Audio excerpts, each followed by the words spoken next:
সুপ্রিয় দর্শক, সমসাময়িক বিষয় নিয়ে নেক্সাস টেলিভিশনের প্রতিদিনের সরাসরি অনুষ্ঠান 7 দিনের সবাইকে অনেক অনেক শুভেচ্ছা এবং সাদর আমন্ত্রণ। সততা, নিষ্ঠা এবং দক্ষতার সাথে কাজ করে বাংলাদেশ পুলিশ বাহিনী সবসময়ই দেশপ্রেম এবং পেশাদারিত্বের সাথে পরীক্ষায় উত্তীর্ণ হয়ে উঠেছে জনগণের বন্ধু।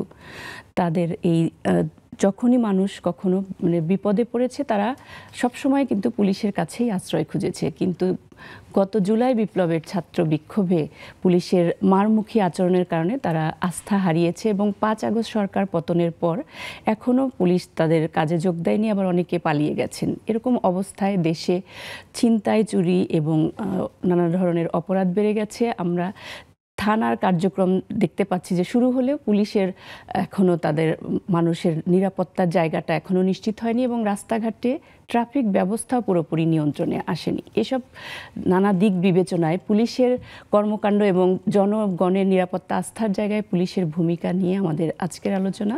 অতিথি হিসাবে আমাদের সাথে স্টুডিওতে আছেন অ্যাডভোকেট মোহাম্মদ জামাল উদ্দিন খন্দকার। তিনি নির্বাহী পরিচালক, বাংলাদেশ হিউম্যান রাইটস সোসাইটি, এবং জুমে আমাদের সাথে যুক্ত আছেন সিনিয়র সাংবাদিক মাসুদ কামাল। শুভ সন্ধ্যা এবং স্বাগত জানাই আজকের আলোচনায়। জি, আপনাকে ধন্যবাদ। শুভ সন্ধ্যা এবং আমাকে আমন্ত্রণ করার জন্য নেক্সাস টেলিভিশনকে ধন্যবাদ জানাচ্ছি। জি দর্শক, পুলিশ ফিরেছে, পুলিশ ফেরেনি, এই বিষয়টি নিয়ে আলোচনার পুরোটা সময় আপনারা আমাদের সাথে থাকবেন। অনুষ্ঠানটি একই সাথে ইউটিউব থেকেও দেখতে পাচ্ছেন। এছাড়া স্ক্রিনে দেখানো নম্বরের মাধ্যমে যুক্ত হয়েও আপনারা আপনাদের মতামত জানাতে পারবেন। আমরা আলোচনায় চলে যাব। শুরুতেই আমি জিজ্ঞাসা করব আপনাকে, জামাল উদ্দিন খন্দকার, আপনার কাছ থেকে, যে আমরা ছোটবেলা থেকেই কিন্তু দেখে আসছি যে পুলিশকে নিয়ে নানা ধরনের ভীতি দেখানো, ছোটদেরকে বলার হতো যে খাওয়ার ক্ষেত্রেও বলা হতো যে পুলিশ আসছে, ভয় চুপ করো, বা এই ধরনের সবসময় পুলিশকে নিয়ে এক ধরনের ভীতি দেখানো, ভয় দেখানো। তাহলে আসলে কি পুলিশ সত্যি ভীতিকর কিনা, এই বিষয়টি একটু। ধন্যবাদ আপনাকে। আসলে পুলিশ তো জনগণের বন্ধু।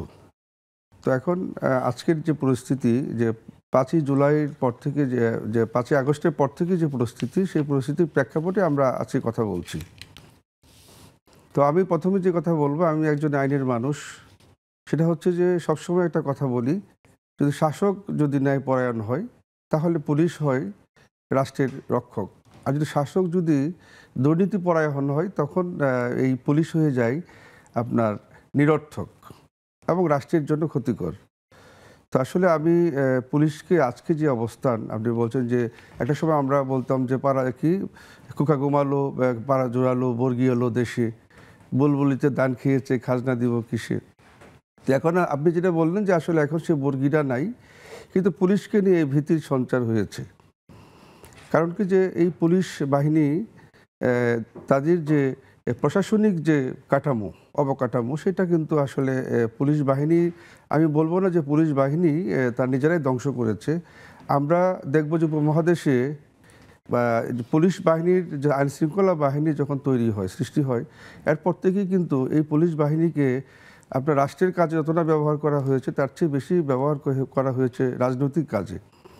রাজনীতি, আমাদের এই রাজনৈতিক ব্যক্তিত্ব যারা আছেন, আমি এই গত 15 বছর কথা বিশেষ করে বলবো যে গত 15 বছরে এই পুলিশ বাহিনীকে একটা পেটুয়া বাহিনীতে নিজেদের ক্ষমতাকে কুক্ষিগত করার জন্য একটা পেটুয়া বাহিনীতে এবং কর্তৃত্ববাদী একটি বাহিনীতে পরিণত করেছে এই ফ্যাসিস্ট সরকার। তো যার ফলে এই পুলিশ আসলে কি, যে ক্ষমতা যখন আপনি এত প্রভূত ক্ষমতা পাবেন, কারণ কি আপনি যখন সরকার যন্ত্রকে যখন আপনি বসাবেন আপনার ক্ষমতার কারণে, আপনি দেখবেন যে, আমি এই প্রসঙ্গে একটু প্রথমেই বলি, হয়তো বলে যাব যে পুলিশ যদি আপনি বিচার না করে তাকে যদি আপনি প্রমোট করেন, আপনি দেখবেন যে একজন বিরোধী দলের চিফ হুইপকে একজন পুলিশ, তার যে সংসদের যিনি চিফ হুইপ, সেখানে কিন্তু সেই সংসদের সামনেই একটা রাষ্ট্রের কর্মচারী হয়ে, একটা রাষ্ট্রের মানে কি বলে একজন চাকর হয়ে, আমি কথাটা এভাবেই বলবো, সে মনিবকে পিটাচ্ছে। এবং কি হলো, এটা সারা দুনিয়া দেখলো যে তাকে পিটাচ্ছে এবং তাকে কি অবস্থা করলো, এটা নাই বা বলি। কিন্তু তারপরে আমরা কি দেখলাম, যে যিনি কাজটা করলেন, হ্যাঁ, যে 2 জন বা 3 জন কাজটা করলেন বা সহযোগিতা করলেন, তাদেরকে পরবর্তী সময়ে তাদেরকে প্রমোট করা হলো, প্রমোশন দেওয়া হলো, তাদেরকে পুরস্কৃত করা হলো। আসলে হয় কি, তখন এই যে আপনি তাকে পুরস্কৃত করলেন, এতে করে অন্যরা কিন্তু, যারা অপরাধ এমন একটা জিনিস, অপরাধ বিজ্ঞানী বলে যে অপরাধ এমন একটা জিনিস, সে অপরাধকে যদি আপনি প্রমোট করেন, অপরাধ কিন্তু উত্তরোত্তর বৃদ্ধিই পাবে। যার প্রেক্ষিতে এই পুলিশের যে মনোবলটা এমন হয়ে গেল যে আসলে আমরাও যদি এরকম অন্যান্যদের মধ্যে মেসেজটা চলে গেল, যদি আমরাও যদি এরকম ভূমিকা নিতে পারি, আমরা যদি এরকম বিরোধী দলকে মতকে নিষ্পেষণ করতে পারি, দমন করতে পারি, তাহলে হয়তো আমরা হয়তো এরকম প্রমোশন পাবো, আমাদের অবস্থান হয়তো এর চেয়ে ভালো হবে, আমরা হয়তো কারোর নজরে পড়বো। এই বিশেষ আমরা এই প্রসঙ্গগুলো নিয়ে তো বিস্তার আলোচনা করব। আমি এর মাসুদ কামালের কাছ থেকে একটু এই প্রসঙ্গটাই জেনে নিতে চাই যে আমরা দেখা যায় পুলিশকে এতটাই ভীতিকর যে আমরা শিশুদেরকে আমরা একসময় কিন্তু বলি যে পুলিশ আসছে, খেয়ে নাও, ভয় দেখানোর ক্ষেত্রে। তাহলে পুলিশকে আমাদের জন্য ভীতিকরই সবসময়, অথচ আমরা পুলিশকে আমাদের বন্ধু হিসাবে পেতে চাই, জনগণের নিরাপত্তায় বন্ধু হিসাবে পেতে চাই। এই প্রসঙ্গটি নিয়ে বলবেন। না, পুলিশ এক সময় আসলে ভীতিকর সবসময় ছিল, কম বেশি সবসময় ভীতিকর ছিল। এমনকি ব্রিটিশ আমলেও কিন্তু পুলিশকে ভীতিকর হিসেবে দেখা যেত। মানে পুলিশে কিছু একটা বললে মানে এটা বিভিন্ন রকম জোক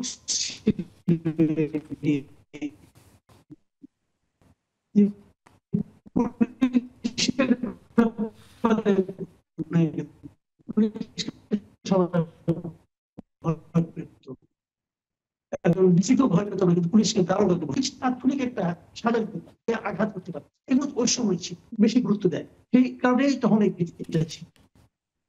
এবং এখন যেটা হয়তো পরে যেটা হয়েছিল বাংলাদেশ হওয়ার পর, যখন নাকি বিভিন্ন শাসকরা তাদের শাসন ক্ষমতা আমাদের উপর চাপিয়ে দেওয়ার চেষ্টা করলেন, স্বৈরাচারী ব্যবস্থা যখন আসলো, তারা তাদের কাজের জন্য, তাদের অপকর্ম চালিয়ে রাখার সুবিধার জন্য পুলিশকে নানাভাবে ব্যবহার করলেন, পুলিশকে রাজনৈতিকভাবে ব্যবহার করলেন। এবং এই যখন ব্যবহারটা হলো, তখন কিন্তু পুলিশ আর সুবিচারের প্রতীক হয়ে থাকতো না। তখন কিন্তু পুলিশ আর মানে আপনার একজন অন্যায়কারীকে থামানোর জন্য ব্যবহার হবে, এই ব্যাপারটা থাকতো না। বরঞ্চ একটা রাজনৈতিক মানে আপনার যে অপরাধী অথবা রাজনৈতিক ভাবে একজন দালাল অথবা রাজনৈতিক ভাবে একজন লুণ্ঠনকারী যে আছে, তার অনুগত লাঠিয়াল হিসেবে ব্যবহৃত হতে থাকে। তখনও কিন্তু সাধারণ মানুষ পুলিশ থেকে দূরে থাকার চেষ্টা করে, সাধারণ মানুষ ভয় পেত পুলিশকে। থানায় গেলে, আপনি কখনো থানায় গিয়েছেন কিনা আমি জানি না, আমার মনে হয় কখনো যাওয়ার আপনার ভাগ্য হয়নি। থানায় মানুষ যেতেই চায় না। কারণটা কি?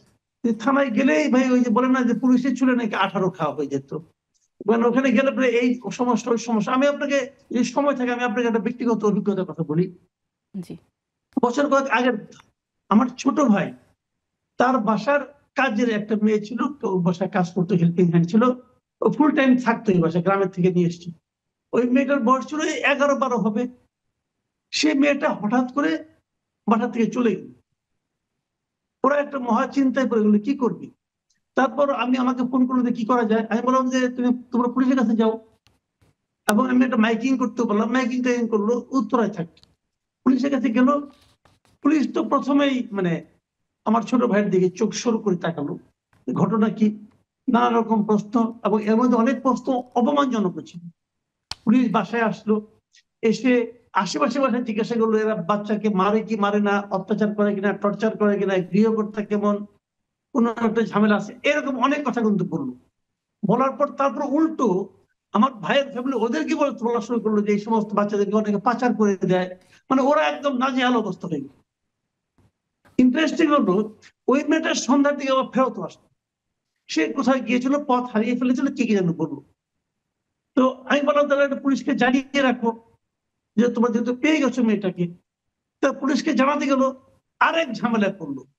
হ্যাঁ, আপনারা পুলিশকে কি মনে করেন, যখন তখন আসবেন, যখন তখন বলবেন যে কোনো সমস্যা নেই, যখন তখন মামলা করবেন, আবার মামলা উঠিয়ে নেবেন, কি পেয়েছেন আপনারা, অমুক তমুক, আমাদের লোকগুলো যে মানে আরেক হেনস্থা।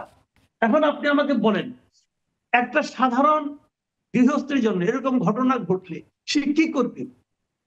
সে পুলিশের কাছে 2 দফা অপমানিত হবে। কিন্তু এটা কি হওয়ার কথা ছিল?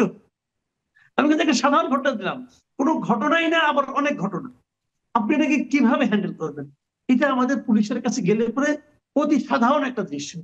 পুলিশ এই জন্য পুলিশের মানুষ ভয় পায়, আর যদি রাজনৈতিক কোনো কারণ হয়, আপনার বিরুদ্ধে আপনি একটা পলিটিক্স প্ল্যান হয়তো সেটা সরকারের পছন্দ না, যে সরকার ক্ষমতা আছে, তো আপনার বিরুদ্ধে 10টা মামলা হয়ে যাবে, কেউ কিছু বলতে পারবে না।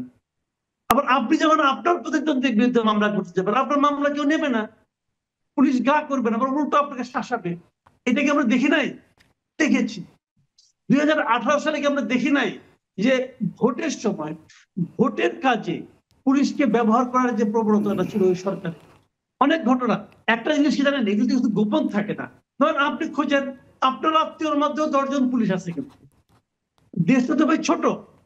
আমাদের সবার আত্মীয় স্বজনের মধ্যে এই ধরনের বিভিন্ন পেশার লোক আছে, যারা নির্বাচন পরিচালনা করেছে, প্রিজাইডিং অফিসার, পুলিশ অফিসার, এগুলো আমাদের আত্মীয় স্বজনের মধ্যে আছে। যখন তাদের কাছে জিজ্ঞাসা করি যে পুলিশের কি ভূমিকা ছিল, জানতে পারি। যখন পুলিশকে জিজ্ঞাসা করি তুমি কে পেয়েছো, তারাও বলে পেয়েছে। 2018 সালে তো নগদ টাকা দেওয়া হয়েছে। তো এইগুলি কেন? এইগুলো মানে এক এক সময় এক একটা সরকারের যে মন মানসিকতা থাকে, সেই মন মানসিকতা দেওয়া যখন পুলিশ পরিচালিত হয়, তখন সাধারণ মানুষের মধ্যে পুলিশের ব্যাপারে একটা ভীতি আসবেই। এটা আসাটাই স্বাভাবিক, জি, এবং সেটা ছিল।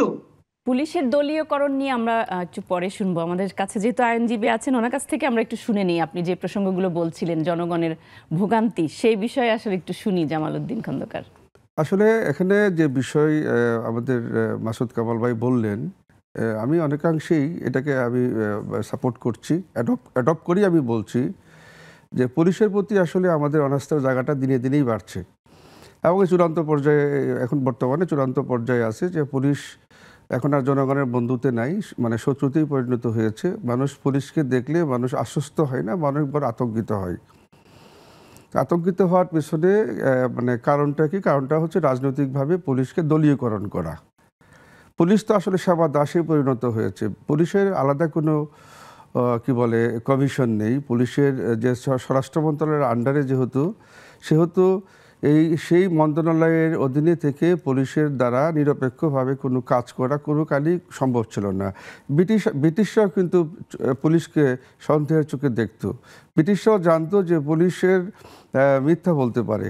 যেমন একটা 164 আছে, 164 যে ফরম্যাট আছে, ফরম্যাটের মধ্যে একটা জায়গায় বলা আছে যে পুলিশ সে কিভাবে, কোন ড্রেসে কীভাবে আসলো, আসামিকে কয়টার সময় হাজির করলো, এবং কয়টার সময় কতদিন রিমান্ডে রাখলো, এবং সেখানে সে আসামি কিভাবে কি করবে, সমস্ত কিছু। মানে এটা কিন্তু সন্দেহ থেকেই পুলিশ যে ভুল করতে পারে, পুলিশ অন্যায় করতে পারে, এই পুলিশেরকে কিন্তু সেই আপনার দ্য কমিশন অফ দ্য যে ব্রিটিশ যে ল, হ্যাঁ, এটা আপনার 1861 যে লটা হয় ব্রিটিশের, সে লতে কিন্তু ব্রিটিশরা সেখানে যে কমিশন করেছিল, সেই কমিশনের মধ্যে পুলিশকে কিন্তু সন্দেহের ঊর্ধ্বে রাখেনি। তবে আমি একটা কথা বলবো, আমি খুব আশাবাদী মানুষ যে আসলে দৈনন্দিন যে নিরাপত্তা, আমাদের নিরাপত্তা কিন্তু আসলে পুলিশই দেবে।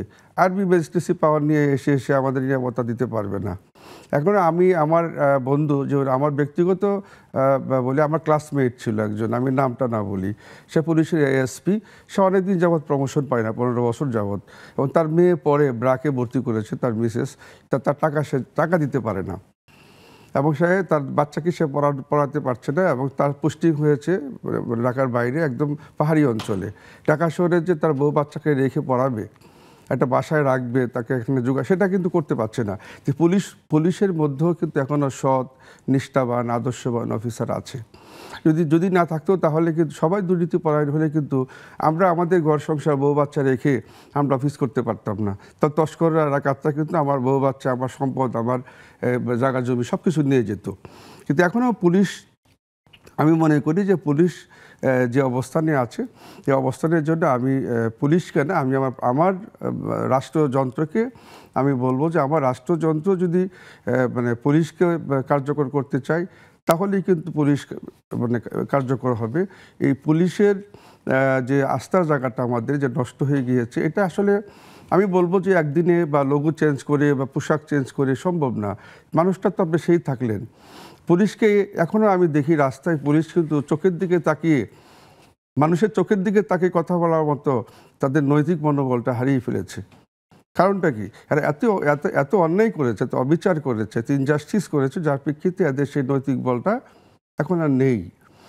জি, আমরা তারপরে দেখেছি যে একযোগে সব থানা ফেলে পুলিশরা পালিয়ে যাচ্ছে, এরকম ঘটনা আগে কখনো দেখা যায়নি। আমরা এই প্রসঙ্গে আমি মাসুদ কামাল আপনার কাছে আসব, বিরতি নিয়ে আসছি। দর্শক, আমরা একটি বিরতিতে যাচ্ছি, ফিরছি একটু পরেই, আমাদের সাথে থাকুন।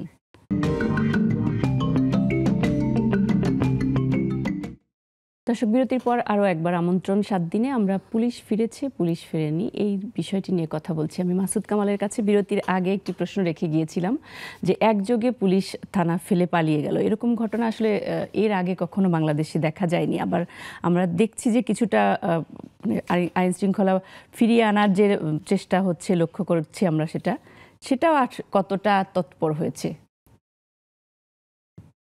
আগে কখনো এরকম দৃশ্য আমার চোখে পড়েনি। এমনকি আমাদের স্বাধীনতা যুদ্ধ যখন হয়, স্বাধীনতা যুদ্ধের পরও কিন্তু পুলিশ এভাবে একযোগে সব থানা ছেড়ে পালিয়ে যায়নি। এ কারণে যে তখনকার মতো আজকে যে বাস্তবতাটা সেটা আসলে ডিফারেন্ট। এই কারণে যে তখন কিন্তু আসলে পুলিশরাও যুদ্ধ করেছে। স্বাধীনতা যুদ্ধের সময় কিছু পুলিশ যুদ্ধে যায়নি, আবার কিছু পুলিশ কিন্তু যুদ্ধ করেছিল, এবং যুদ্ধের শুরুতে পুলিশের খুবই ইতিবাচক ভূমিকা ছিল। ওই সময় পুলিশ আমাদের বর্তমান পুলিশের মতো এতটা রাজনৈতিক ভাবে প্রভাবিত ছিল না, তারা দেশপ্রেমে প্রভাবিত ছিল, যে কারণে ওই সময় সমস্যাটা হয়নি। ওই সময় পুলিশ কিন্তু কারো কোনো প্রতিপক্ষ ছিল না, এগুলো খুব পজিটিভ দিক ছিল। কিন্তু এই সময় টোটালি উল্টা হয়ে গেছে। এই কারণে এই সময় যেটা হয়েছে সেটা হলো, এই যে আন্দোলনটা আমাদের হয়েছে আপনার জুলাই আগস্ট মাসে, এই সময় কিন্তু পুলিশ সরাসরি আন্দোলনকারীদের প্রতিপক্ষ হিসাবে মাঠে ছিল। অনেক পুলিশ কিন্তু স্বেচ্ছায় ছিল না, অনেক পুলিশ আন্দোলনের সঙ্গে সম্পর্কিত ছিল, আন্দোলনকে সাপোর্ট করছিল, কিন্তু তার পক্ষে তো আন্দোলনকারীদের পক্ষে নামার সুযোগ ছিল না, কারণ তার ঊর্ধ্বতন আছে, তাকে একটা প্রশাসনিক শাস্তির মুখে পড়ার একটা ভয় ছিল। এই সমস্ত কারণে তারা কিন্তু সেটাও পারছিল না, যার ফলে আমরা এখানে পুলিশকে সরাসরি প্রতিপক্ষ হিসেবে দেখেছি। এবং এর ফলটা কি হয়েছে, সাধারণ আন্দোলনকারীরা যখন আক্রমণ করেছে, তারা কিন্তু পুলিশকে আক্রমণ করেছে, তাকে যে আদেশ করেছে তাকে তো যে হাতের কাছে পায়নি। পুলিশের যে ঊর্ধ্বতন কর্মকর্তা তাকে কিন্তু হাতের কাছে পায়নি। দেখেন কতগুলি পুলিশ মারা গেছে কিন্তু সারা দেশে, আপনি একটাও শুনেছেন যে বড় ঊর্ধ্বতন মানে অফিসার লেভেলের খুব বড় ধরনের কেউ ডিসিশন মেকার যারা, তাদের কেউ মারা গেছে? তাদের কিন্তু কেউ মারা যায়নি। যারা আদেশ দিয়েছে, অর্ডার দিয়েছে, তারা মারা গেছে? তারা মারা যায়নি। এই যে ডিবির হারুনের কথা বলা হয়ে থাকে, সবচেয়ে নটোরিয়াস লোকগুলির মধ্যে ঢাকা শহরে এই মারামারির মধ্যে কারা ছিল? ডিবির হারুন ছিল, কমিশনার হাবিব ছিল, বিপ্লব ছিল, এরা ছিল তো, সবাই জানে। এটা নিয়ে কিন্তু কোনো গবেষণার দরকার নাই। এদের একজনকেও আপনি ধরতে পেরেছেন? কেন ধরতে পারেন নাই? এই বিদেশ চলে গেছে বলছেন আপনারা, বিদেশ কি করে গেল? বিদেশ গেলে তো তাকে ইমিগ্রেশন হয়ে যেতে হবে। ইমিগ্রেশন কি আরেকজন পুলিশ অথবা সরকার ছিল না? তার মানে ইচ্ছে করে এই লোকগুলিকে দেশ থেকে বাইরে যেতে দেওয়া হয়েছে। আমরা বলি একটা বিপ্লবী সরকার এসেছে কি আসলে? তারা কি সব জায়গায় নিজের নিয়ন্ত্রণ প্রতিষ্ঠা করতে পেরেছে? সরকার যদি এই সমস্ত আদেশ দানকারী পুলিশদেরকে, ডিসিশন মেকার যারা ছিল সেই পুলিশদেরকে, স্বরাষ্ট্রমন্ত্রীকে, স্বরাষ্ট্র সচিবকে, যারা স্বরাষ্ট্র সচিব ছিল, যিনি স্বরাষ্ট্রমন্ত্রী ছিলেন, এদেরকে যদি ধরে বিচারের মুখে আনতে পারতেন এবং যে সরকার বলতে পারতেন যে এরাই আদেশ করেছে, সাধারণ পুলিশ নিরপরাধ, তাহলে কিন্তু একটা ফল হতো। সেটা কি পেরেছে? পারেনি, নাকি পারতে চায়নি আমি জানি না, কিন্তু বাস্তবতা হলো আমরা দেখেছি কেউ ধরা পড়েনি, কেউ শাস্তির আওতায় আসেনি, কেউ বিচারের মুখে পড়েনি। দ্বিতীয় একটা কথা, পার পেয়ে গেল কি করে, এটাও তো প্রশ্ন। পুলিশ কি মারা যায়নি এই ঘটনায়? সেটা আমি মনে করি সরকার পার পেয়ে যেতে দিয়েছে। সরকার চাইলে কেউ দেশ ছেড়ে পালাতে পারতো না, নোবডি, কেউ পারতো না।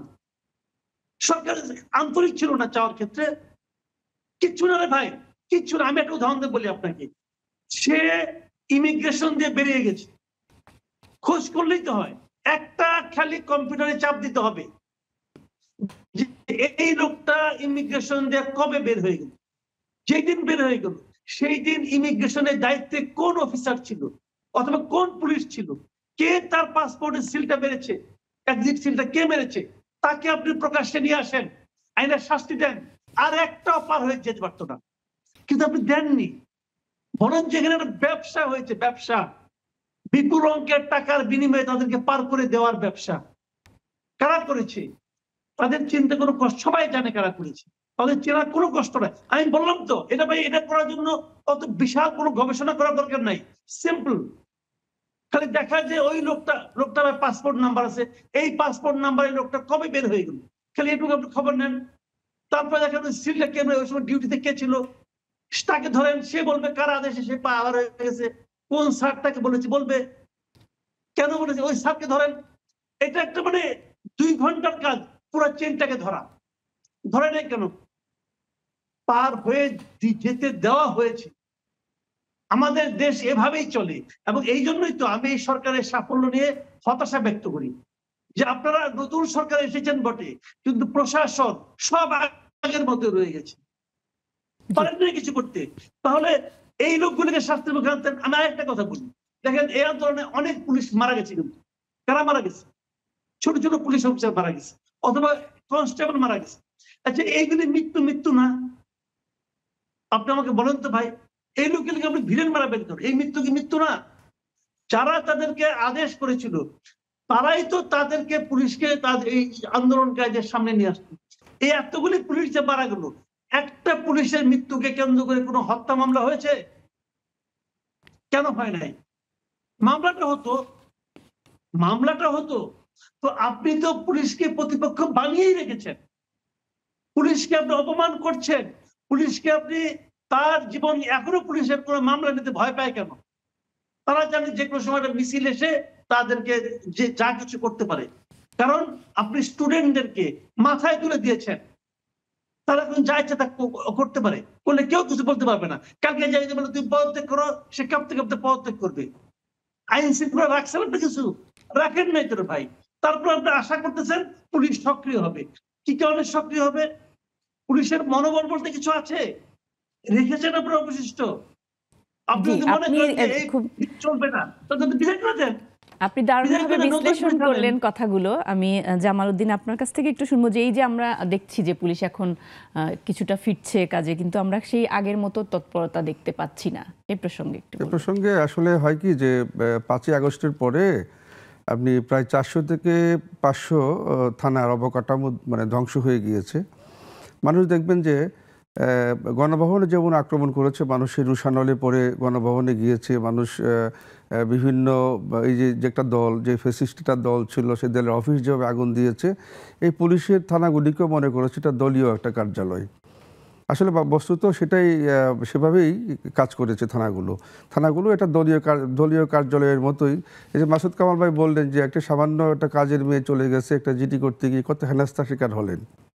তো এখন পুলিশ থানায় ফিরে এসে কি করবে? অনেক থানা এখন অবকাঠামোভাবে আসামি রাখার জায়গা নেই।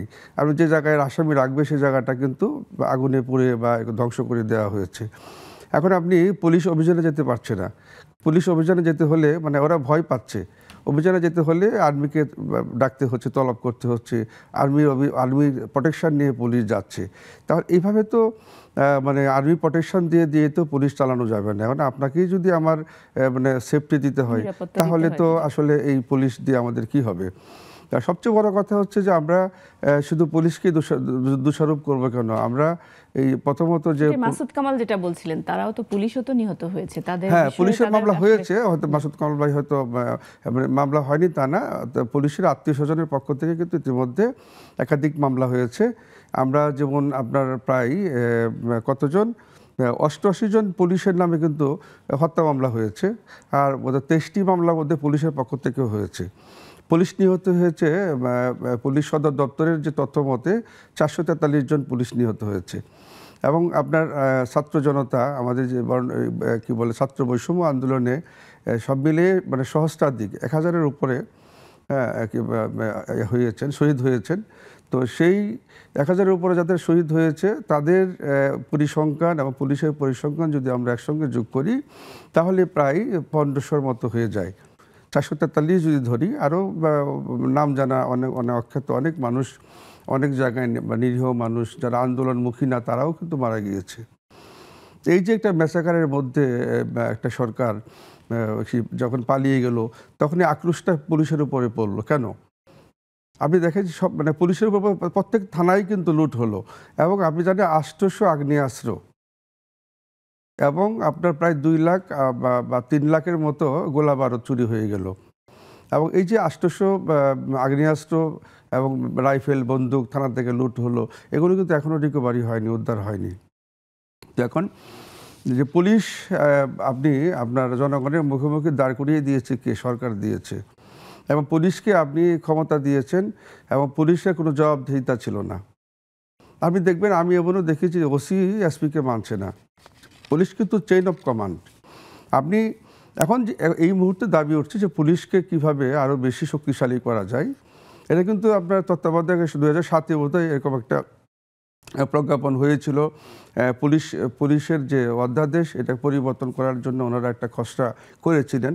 2008 সালে এই ফ্যাসিস্ট সরকার ক্ষমতায় এসে তখন আর ওইটাকে বাস্তবায়িত করেনি, ওনাদের নিজেদের প্রয়োজনে এটা করেনি। তো যাই হোক, এখন এই যে পুলিশকে যদি আপনি মানে একদম কার্যকর করতে হয়, তাহলে সুশাসন দরকার।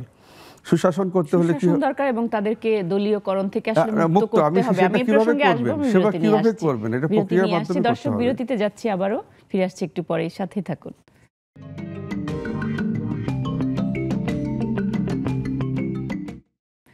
দর্শক বিরতির পর আরো একবার আমন্ত্রণ। আমরা যে প্রসঙ্গে ছিলাম, মাসুদ কামাল, আপনার কাছ থেকে আমরা শুনবো যে আমরা সব সময় এই যে পুলিশকে দলীয়করণই হতে দেখছি, এই থেকে আসলে মুক্তি কি কখনোই মিলবে না? এই প্রসঙ্গে শুনবো। মুক্তি মিলবে না কেন? মুক্তি বিলাতে চাইলেই মিলবে। যদি সরকার যে থাকবে সে যদি চায় যে পুলিশকে আমি আমার মতো করে ব্যবহার করতে চাই না, পুলিশ তার পেশাদারি মনোভাব নিয়ে যেটা উচিত সেটাই তারা করবে, তাহলে মুক্তি মিলবে। তারা যদি, যারা তাদের সঙ্গে মোসাহিবি করে, যারা তাদের রাজনৈতিক উদ্দেশ্য পূরণ করে, যে সমস্ত পুলিশ কর্মকর্তা, তারা যদি তাদেরকে নিরুৎসাহিত করে, তাদেরকে যদি পুরস্কৃত না করে, তাহলেই মিলবে। আপনি একটা কথা ভাবুন, এই যে হারুন, ডিবির হারুন ছিলেন, উনি বিরোধী দলীয় চিফ হুইপ জয়নাল আবদিন ফারুককে প্রকাশ্যে সংসদ ভবনের সামনে গায়ে হাত তুললেন এবং মারলেন, প্রহার করলেন। তার জন্য যদি তাকে শাস্তির মুখে আনা হতো, দ্বিতীয়বারে ঘটনার ঘটতো না, কিন্তু তাকে কি করা হলো? তাকে পুরস্কৃত করা হলো। একই কাজ করা হলো বিপ্লবের ক্ষেত্রেও। এদেরকে পুরস্কৃত করে অন্য পুলিশদের বলার সুযোগ, অন্য পুলিশদের এরকম ভাবার মতো সুযোগ দেওয়া হলো যে যদি তারা সুযোগ পাও, তোমরা বিরোধী দলের নেতাদেরকে মারো, মারলে পরে তোমরা পুরস্কৃত হবা। সিম্পল। তখন তারা পুরস্কৃত হওয়ার জন্য এই কাজে ঝাঁপিয়ে পড়লো। মানে সরকার কি চায় এটা তো পুলিশের পক্ষে বোঝা। সরকার শেখ হাসিনা কি হারুনকে ডেকে নিয়ে বলেছিল যে তুমি হারুন জয়নাল আবদিন ফারুককে মেরো না অথবা মারো, বলছিল? তা তো বলে নাই। উনি ওনার কাজটা ওনার মতো করে করছে, ওকে পুরস্কৃত করছে, রাষ্ট্রীয় পুরস্কার দেওয়া হয়েছে, তাকে প্রমোশন দেওয়া হয়েছে, তাকে ভালো ভালো জায়গায় পোস্টিং দেওয়া হয়েছে। তারা মনে করেছে এইভাবে পুরস্কার, অতএব এই কাজটা আমাকে বেশি বেশি করতে হবে। এখন বস করেছে, তার নিচে যারা আছে তারা তো দ্বিগুণ উৎসাহ করেছে। আবার একজন যেমন বেনজির, সে সরকারের পারপাস সার্ভ করছে, করার পাশাপাশি নিজের জন্য দুর্নীতি করেছে, তার কোনো শাস্তি হয় নাই। অন্যরাও শিখেছে যে আমি যদি সরকারের পারপাস সার্ভ করতে পারি, দলের পারপাস সার্ভ করতে পারি, তাহলে আমি যদি নিজে তারপর দুর্নীতি করি, আমার দুর্নীতির দিকে কেউ তাকাবে না, কেউ তাকাচ্ছে না। যখন আপনি দুর্নীতি না করে, আপনি যখন দুর্নীতি করছেন, দুর্নীতি করে প্রচুর অর্থ উপার্জন করছেন, কিন্তু কোনো সাজার মুখে পড়ছেন না, তখন আপনি আরো দুর্নীতি করতে উৎসাহিত হচ্ছেন, আপনার অধস্তনরা আরো দুর্নীতি করছে। পুরো জিনিসটাই কিন্তু সিস্টেমের মাথায় বসে আছে। মাথার যে লোকটা, সে যদি নিজেকে সৎ করতে পারে, নিজের মধ্যে যদি সৎ আচরণ করতে পারে, সে যদি পুলিশকে পেশাদার হিসেবে গড়ে তুলতে চায়, তাহলে গড়ে তোলা সম্ভব। এবং এর জন্য দায়ী মূলত প্রধানমন্ত্রী এবং স্বরাষ্ট্রমন্ত্রী এবং অন্যান্য মন্ত্রীরাও। অনেক সময় পুলিশের কাছে, অন্যান্য এমপিরা পুলিশের কাছে অনেক সময় আনডিউ ফেভার চান। পুলিশ যদি জানতো যে এই এমপি সাহেবের এই আনডিউ রিকোয়েস্ট আমি না রাখলে পরে আমাকে শাস্তির মুখে পড়তে হবে না, যদি সে জানতো, তাহলে সে পর্যন্ত হয়তো বা রাখতো না। কিন্তু সে জানে এই অনুরোধ না রাখলে আমাকে এখান থেকে এমন এক জায়গায় বদলি করা হবে যেটা আমার জন্য একটা শাস্তির মতো। তখন সে কি বলে যে ওনার অনুরোধে যদি অন্যায় করি, তাহলে আমি নিজের লাভের জন্য একটু অন্যায় করি। এটা তো একটা চক্রের মতো। আপনি হঠাৎ করে এক জায়গায় কিন্তু ভালো করতে পারবেন না। পুরো সিস্টেমটাতে করাপ্ট হয়ে আছে। আপনি সিস্টেমটাকে ঠিক করেন, সব অটোমেটিক হয়ে যাবে। জি, মাসুদ কামাল, ধন্যবাদ আপনাকে। আমি জামাল উদ্দিন আপনার কাছ থেকে শুনবো যে এই যে সারা দেশে যোগদান করেননি এখনো প্রায় 187 জন সদস্য, তাদের মধ্যে আর কাজে যোগদান করার সুযোগ নাই এ প্রসঙ্গে বলেছেন স্বরাষ্ট্র মন্ত্রণালয় থেকে স্বরাষ্ট্র উপদেষ্টা। এই প্রসঙ্গে বিষয়টিকে কিভাবে দেখছেন? আসলে 100 না, পরিসংখ্যান হচ্ছে আপনার এসপি, এরপরে এডিশনাল এসপি, ডিআইজি এবং আপনার এডিশনাল আইজি এরকম, এবং কনস্টেবল থেকে নিয়ে প্রায় 700 থেকে 800 যোগদান করেনি।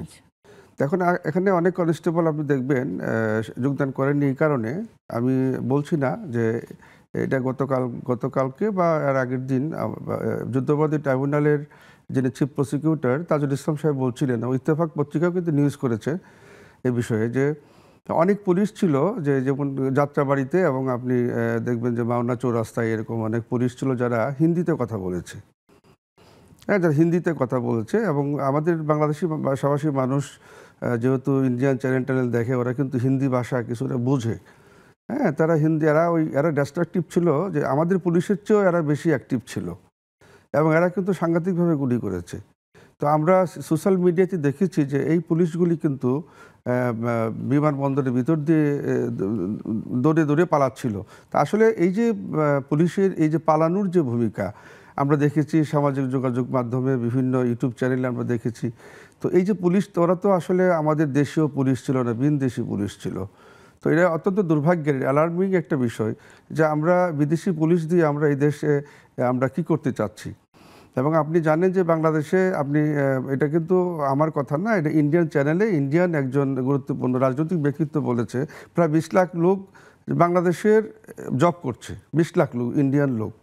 তো এটাতে আসলে এই যে পুলিশের চাকরি করা, এই দেশে এসে বাংলাদেশি ইউনিফর্ম পরে পুলিশের যোগদান করে পুলিশের চাকরি করা এবং আবার দেশ থেকে চলে যাওয়া, এরা কারা ছিল? তো এরা তো আসলে যোগদান করবে না। আর অনেকেই আছে যে আসলে এত অপরাধ করেছে, অপরাধের মাত্রাটা এত বেশি ছিল যে তারা জানে যে তারা আসলে চাকরিতে ফিরে আসে, আত্মগোপনে চলে গিয়েছে। শেখ হাসিনা যখন উনি পালিয়ে গেলেন ভারতে, তো পালিয়ে যাওয়ার পরে হয় কি, তো এই মেসেজটা কিন্তু ততক্ষণ অনেক পুলিশই জানতো না। যেমন যাত্রাবাড়িতে কিন্তু 5টা পর্যন্ত, সন্ধ্যা পর্যন্ত যাত্রাবাড়ি থানায় এবং বঙ্গশাল থানায় গোলাগুলি হয়েছে। যাত্রাবাড়ি থানায় সাভারে, হ্যাঁ, অনেক থানায় হয়েছে। এবং থানাতে আগুন দিয়ে অনেক পুলিশ কিন্তু আগুনে পড়েও মারা গিয়েছে। এবং অনেক কি বলে, অনেক ছাত্র জনতা, বৈষম্য বিরোধী আন্দোলনে যারা ছিল, অনেকেই কিন্তু এই পুলিশ গুলি করে মেরেছে। তা আসলে হয় কি, যে এখন আপনি এত অন্যায়ের মাত্রা এত বেশি চরমে ছিল, যার প্রেক্ষিতে আপনি কিন্তু নৈতিকভাবে আপনি জানেন যে আপনার শাস্তি কত গুরুতর হতে পারে। তো আসলে এই পুলিশ, আজকের যে পুলিশ, সেই পুলিশকে যদি আপনি কার্যকর করতে চান, পুলিশ বাহিনীকে যদি সুগঠিত করতে চান, তাহলে এই পুলিশ বাহিনীকে পুলিশ থেকে বেরিয়ে আসতে হবে। এই স্বরাষ্ট্র মন্ত্রণালয়ের আন্ডারে কোনো পুলিশ রাখা যাবে না। জি, আমি একটু মাসুদ কামালের কাছে আবারও শুনবো যে আপনি বলছিলেন বেশ কিছু ভুল ছিল, সেক্ষেত্রে বিগত সরকারের সেই ভুলগুলো শুধরে শিক্ষা নিতে পারা উচিত কিনা, সেই প্রসঙ্গে একটু শুনবো মাসুদ কামাল। না, ভুল তো এটাই, আমি বললাম যে যদি সরকার নিজেরাই উদ্যোগ নিয়ে পুলিশকে তার কাজে ব্যবহার করে, তাহলে সেই পুলিশের কাছ থেকে আপনি জনগণের জন্য কিছু পাবেন না। সেই পুলিশ সরকার এবং সরকারি দলের জন্যই কাজ করবে। এখন এই শিক্ষাটা এটাই যে আগামীতে যদি কোনো সরকার হয়, তারা যদি ভাবেন যে আমি আমার জন্যই পুলিশকে ব্যবহার করি, তাহলে তারা ব্যবহার করতে পারবেন। কিন্তু সমস্যা যেটা হবে, পুলিশের তখন প্রত্যেকটা আচরণ সেই সরকারের জন্য সাধারণ মানুষের মধ্যে এক ধরনের বৃত্তিষ্ঠা নিয়ে আসবে। যদি সে বৃত্তিষ্ঠাটাকে তারা মানতে চায় যে না, বৃত্তিষ্ঠার বিনিময়ে আমি তো আমার শাসন করতে পারছি, আমি তো আমার অবৈধ কর্মকাণ্ডগুলি করতে পারছি, তখন তারা তা নিবেন এবং তার পরিণতি শেখ হাসিনা যা হয়েছে এরকম তাদেরও হবে। তার জন্য তাদের আবার প্রস্তুত থাকতে হবে, দুটোই হবে এরকম ভাবে। কাজে ওনারা যা করবেন তার ফল পাবেন। এবং মাঝখান থেকে কি হবে, আলটিমেটলি তারা কিন্তু লাভবান দীর্ঘ সময় জন্য হতে পারেন না। মাঝখান থেকে জনগণের কাছে তাদের অবস্থাটা খারাপ হয়ে যায়। আপনি দেখেন আওয়ামী লীগ একটা বড় দল, কিন্তু একটা বড় রাজনৈতিক দল। এই আওয়ামী লীগের কিছু লোকের জন্য, যারা শাসনিক ক্ষমতায় ছিল, যারা শীর্ষ নেতৃত্বে ছিল, তারা বিভিন্ন ভাবে পুলিশকে বলেন, ব্যাংকিং সেক্টরের কর্মকর্তাদের বলেন, প্রত্যেকটা ক্ষেত্রে তারা এত দলীয়করণ করেছিল, এত লুটপাট করেছিল, এবং লুটপাট করার ক্ষেত্রে তারা পুলিশকে এবং বিভিন্ন বাহিনীকে এমন ভাবে, অন্যায় ভাবে, অনৈতিক ভাবে তাদেরকে ব্যবহার করেছিল। তার ফলটা কি হলো? তারা তো ডুবলোই, তারা দলটাকে পর্যন্ত ডুবিয়ে দিয়ে গেল। এই দলের আবার সোজা হয়ে দাঁড়াতে কিন্তু সময় লাগে, দাঁড়াবে একদিন না একদিন, কিন্তু এই নেতৃত্বকে মাথায় নিয়ে দাঁড়াতে পারবে না, কারণ এই নেতৃত্ব মানুষের কাছে একদম ঘৃণিত হয়ে গেল। তাদের লাভটা কি হলো? লাভ হয় না। বিগত 15 Long run-এ বছরের এগুলো লাভ হয় না। বিগত 15 বছরের এই কর্মকাণ্ডকে ছাপিয়ে তারা কিভাবে আবার আসলে নিজেদের জায়গায় পৌঁছবে, এই প্রসঙ্গগুলো নিয়ে শুনবো। আবার একটি বিরতিতে যাচ্ছি দর্শক, ফিরে আসছে একটু পরেই, সাথে থাকুন।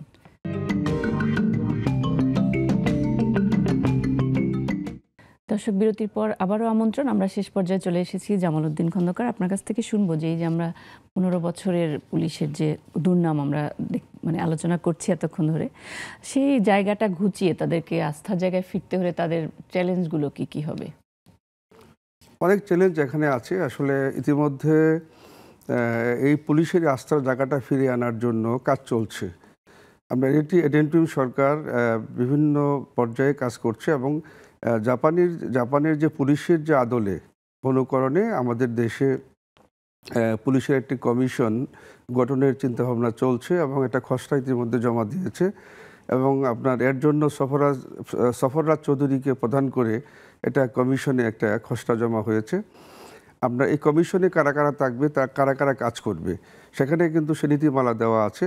সেখানে আপনার বিরোধী দলীয় 2জন সংসদ সদস্য এবং সরকার দলীয় 2জন সংসদ সদস্য, যারা সর্বজন গৃহীত, সম্মানিত এবং আস্থাভাজন ব্যক্তিত্ব, তাদেরকে এই সংসদ থেকে তাদেরকে নির্বাচিত করবে 4 জন ব্যক্তি, 2জন বিরোধী দলের এবং 2জন থাকবে সরকার দলের। এই 4 জন ব্যক্তির মাধ্যমে একটা কমিশন গঠন হবে। এই 4 জন সেই কমিশন মাধ্যমে পুলিশ নিয়ন্ত্রিত হবে।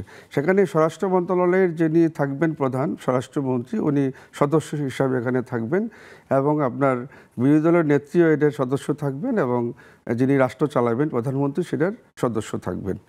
এবং এভাবে জাতীয় পর্যায়ে একটা কমিশন করলে, জাতীয় কমিশন যেটাকে বলে পুলিশ কমিশন, সেটা হচ্ছে আপনার ন্যাশনাল পাবলিক সেফটি কমিশন, এটা পুলিশ কমিশন নামেই এটা আপনি প্রচলিত হবে। এখন হয় কি যে আপনি এত বছরে আপনি আস্থার জায়গাটা কিভাবে আনবেন? যে দেখেন এত বছর আপনি এভাবে পুলিশকে ব্যবহার করছেন, পুলিশ তো একটা টিস্যুর মতো হয়ে গিয়েছে, মানুষ তো টিস্যু মনে করছে। এখন আপনি যে একটা দল, সেই দলটা এখন একটা বকার নাম হয়ে, একটা মানুষের বকা দিলে এখন আগে বলতো যে তুই মীর জাফর, এখন মানুষ বকা দেয় যে তুই আওয়ামী লীগ। মানে বিষয়টা এরকম হয়ে একটা দলকে আপনি কোন পর্যায়ে ঘৃণার পর্যায়ে নিয়ে গিয়েছেন। আপনি তো আসলে সব পুলিশ তো সেই দলের সাথেই মানে দীর্ঘ 15 বছর লেগেছিল। এখন আপনি একটা মূল মানুষটা চলে গেল, কিন্তু আপনি যে এই যে ছায়াটা রেখে গেলেন, এই ছায়া তো ছিল এদের, এই দলকে প্রশ্রয় দিয়েছে তো এই পুলিশের আশ্রয়, কিন্তু মানে দলকে আশ্রয় দিতে বাধ্য, যে আমাদের মাসুদ কামাল ভাই বললেন যে ওদেরকে বাধ্য করেছে। আমিও বলবো যে হ্যাঁ, পুলিশ কম্পেল ছিল, কিন্তু তারপরেও তো একটা নৈতিকতার কথা আছে, নৈতিকতার বিষয় থাকে। একটা মানুষ, আপনি যতক্ষণ পর্যন্ত না আপনি মৃত্যুকে বিশ্বাস করবেন, আপনি যতক্ষণ পর্যন্ত না আপনি মানে কি বলে আপনার ন্যায় নিষ্ঠা আপনার মধ্যে সে বুটটা জন্ম না নেয়, ততক্ষণ পর্যন্ত এই আস্থা জায়গাটা কখনোই ফিরে আসবে না। আর পুলিশকে আপনি যদি আস্থার জায়গায় ফিরে নিয়ে আসতে হয়, তাহলে আমি মনে করি যে যে কমিশনের কথা বলা হচ্ছে, সেই কমিশনের মাধ্যমে পুলিশকে সংগঠিত করে তারপরে, আমরাও সেটাই আশাবাদ ব্যক্ত করছি। আমি মাসুদ কামাল আপনার কাছ থেকে শুনবো যে আসলে পুলিশের উপরে মানুষের আস্থা ফিরিয়ে আনার জন্য যে কি করা উচিত এবং কি করতে হবে। এবং আমরা জানি যে পুলিশের অনেক ধরনের ইতিবাচক কাজ রয়েছে। করোনার সময়, প্রাকৃতিক দুর্যোগে পুলিশ কিন্তু সবসময় মানুষের পাশে এসে দাঁড়িয়েছে। সেই পজিটিভ জায়গাগুলো একটু শুনবো, এবং আস্থার জায়গা তৈরি করার ক্ষেত্রে পুলিশের কি কি ভূমিকা হবে এই প্রসঙ্গে একটু শুনবো। পুলিশের প্রতি মানুষের আস্থা বাড়ানোর জন্য যা যা করণীয়, সেই কাজটা আসলে পুলিশকেই করতে হবে, অন্য কেউ বললে হবে না।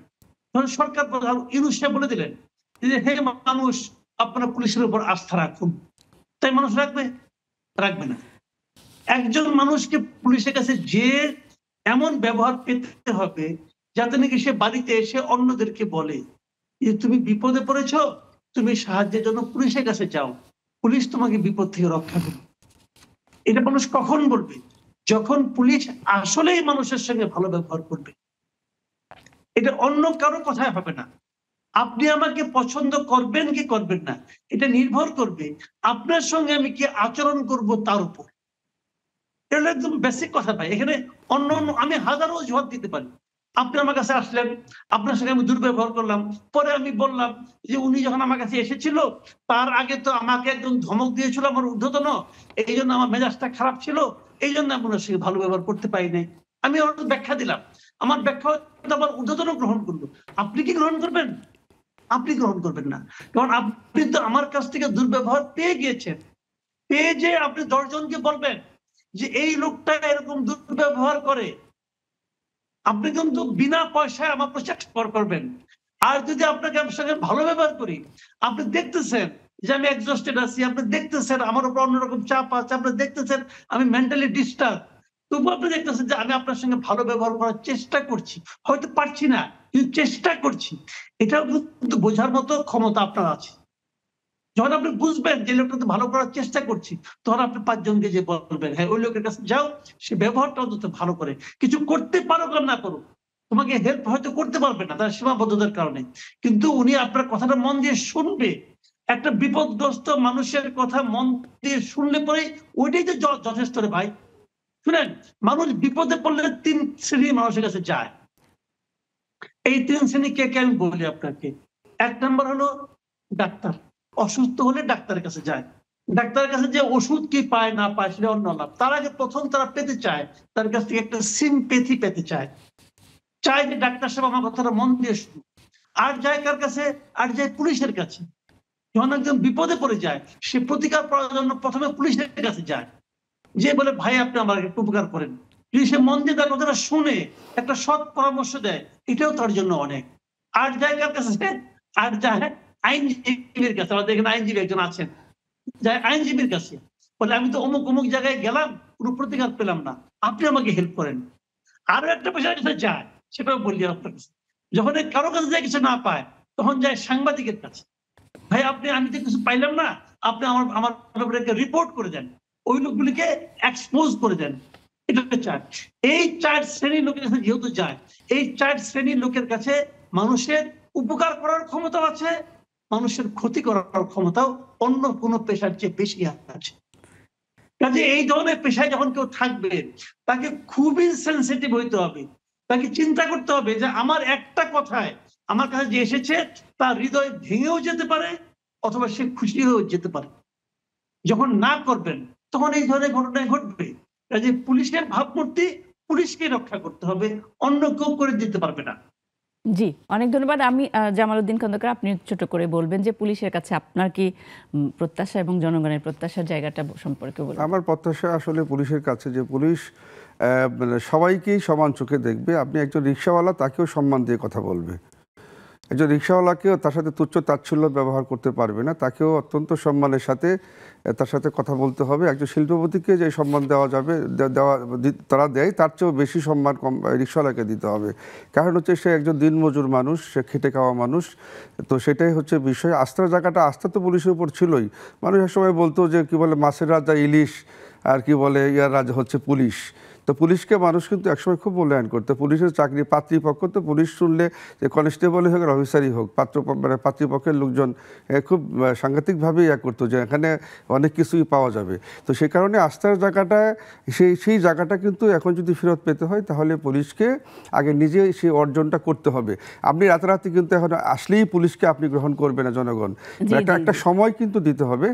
আস্তে আস্তে মানুষের মন থেকে পুলিশের নিজের ব্যবহার দিয়ে, যেটা কামাল ভাই বললেন যে তার নিজের ব্যবহার দিয়ে বা এই জনগণের মন, মানুষের মনকে জয় করতে হবে। অনেক ধন্যবাদ মাসুদ কামাল আপনাকে এবং জামালউদ্দিন খন্দকার আপনাকে। আপনাকে অনেক ধন্যবাদ। দর্শক অনেক অনেক ধন্যবাদ আপনাদেরকে, এতক্ষণ সাথে ছিলেন। পুলিশকে কাজে ফিরতে হবে, এর কোনো বিকল্প নেই। তাই তাদের পেশাদারিত্ব, দক্ষতা এবং সততার সাথে মানুষের আস্থা অর্জন করবে এবং জনগণের বন্ধু হয়ে উঠবে। এটাই হোক আমাদের প্রত্যাশা। সকলে ভালো থাকবেন, সুস্থ এবং নিরাপদ থাকবেন। শুভরাত্রি।